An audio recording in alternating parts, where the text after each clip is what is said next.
देवगड तालुक्यातील जिल्हा परिषद आणि पंचायत समिती निवडणुकांचा निकाल जाहीर झाला असून या निवडणुकीत तीनही जिल्हा परिषद गटांवर भाजपा महायुतीने विजय संपादित केला, तर पंचायत समितीच्या 8 गणातून भाजप महायुतीने 7 जागा आणि उभाटा सेनेने एकमेव मनसे पंचायत समिती जिंकली आहे। देवगड तालुक्यातील एकूण 7 जिल्हा परिषद गटांपैकी भाजपचे 4 जिल्हा परिषद गट बिनविरोध निवडून आले होते।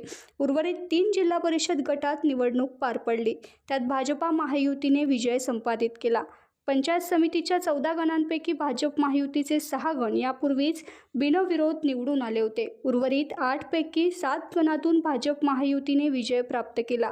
यात भाजप पंचायत समिती सदस्य 5, शिंदे शिवसेना 2 सदस्य विजयी झाले व एकमेव पंचायत समिती जागेवर उबाटा सेनेला समाधान मानावे लागले।